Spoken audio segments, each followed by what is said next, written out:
Follow me. This is the invitation of Jesus in today's gospel. And several people respond to him and they say, I will follow you. I am sure you know that this line has become a famous song sung originally by Ricky Nelson in the 1960s. It was revived in the 1990s and became the theme of the blockbuster musical movie Sister Act, with the Black American actor Whoopi Goldberg playing the lead role. The Sister Act version is sung by a choir of nuns conducted by Whoopi Goldberg herself. It begins as a very solemn and meditative tune set in a very slow tempo. It says, I will follow you wherever you may go. There isn't an ocean too deep, a mountain so high it can keep me away from His love. The sisters, who are in black habits, are very stiff, formal, and if I may use the word, almost funereal. But even if you are tempted to yawn, you are attracted because they are singing it soulfully. The song is polyphonic. The harmony is very uplifting, especially as it draws to a close. And then, just when you think it is already finished, the pianist, who is a sister, suddenly signals a transition. The elderly nun playing the piano stands up and allows her body to shake with the tune as she bangs on the piano to switch to a faster tempo. It is the same song, but this time sung in a more lively beat and accompanied by maracas and bongo and drums.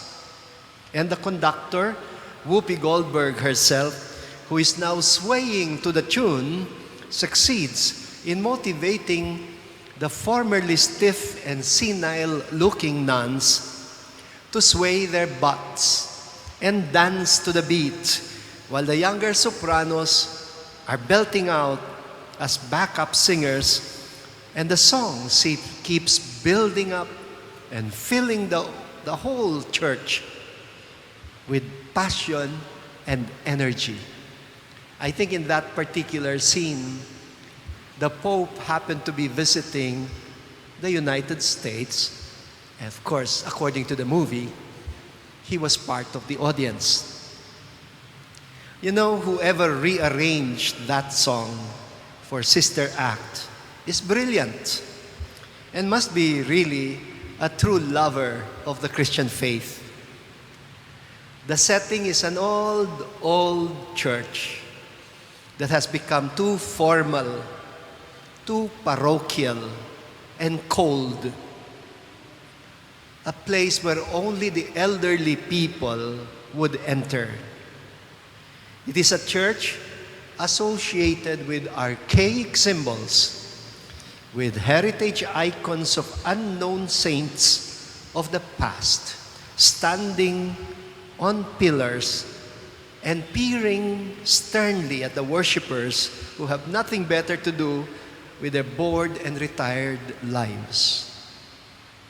This was the church that had been shaken 3 decades before Sister Act was produced.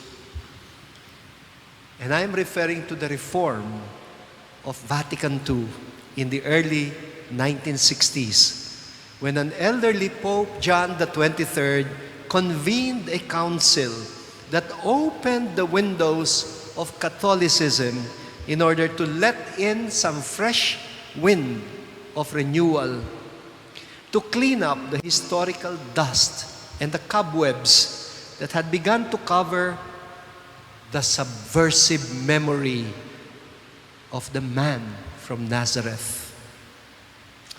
As in the movie, there were also a lot of well-meaning people, many bishops, religious, and lay people who reacted angrily to this shift. They were like the old superiors in the pews who could not dance to the tune and who gave dagger looks to that black woman played by Whoopi Goldberg, who was actually a fugitive from the law and who had disturbed the peace of their dying convent. And yet, they saw the effect. People were drawn once again to the church because they were allowed to hear again the disturbing voice of the carpenter from Nazareth, who did exactly the same thing with the temple and the synagogue institutions in his own time, which had also grown cold and lifeless. In place of the usual burnt offerings and sacrifices, Jesus brought the fire of God's word and set hearts ablaze. In the gospel today, we hear of the people who responded to his call and how he challenged their responses with equally disturbing rejoinders. The first one supposedly said, "I will follow you wherever you go."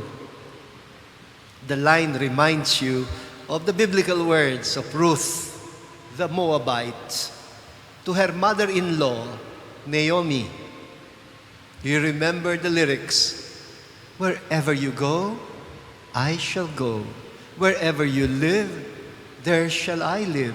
Your people will be my people, and your God will be my God." Jesus answers by tempering the romanticism. In a roundabout way, he says, okay, you want to follow me wherever I go. But let me remind you that wherever can sometimes mean nowhere. Nowhere to go to, nowhere to stay, nowhere to lay your head. Like an LSI in the time of pandemic, locally stranded individuals. The second one has a condition. He says, "I will follow you, but first, let me bury my father." And it seems to sound reasonable if his father is really dead already. But he's actually using his father, who is still alive, as an excuse for delaying his response. What he really wants to say is, "Lord, let me wait until my parents have died already. After that, I will decide." The third one could not let go. Listen, he says, "I will follow you, but first, let me say goodbye to my family." Reasonable again. But you know, some people just cannot follow because of their too many attachments. They want to have their cakes and eat them too. People who remain undecided will never be able to follow. You open some doors, you close other doors. You cannot follow if you keep looking back. And Jesus uses an analogy. The farmer who sets his hand on the plow and keeps looking back. maiinis yung kalabaw. Looking back, in general, it is positive in Filipino culture. Hindi ba kasabihan natin, ang hindi raw marunong lumingon sa pinanggalingan ay hindi makararating sa paroroonan. He who is not able to look back will not be able to reach his destination. But in this gospel, looking back is negative, not in the sense of gratitude. It is about people who get stuck. There are people who get stuck with their past issues. People who cannot forgive.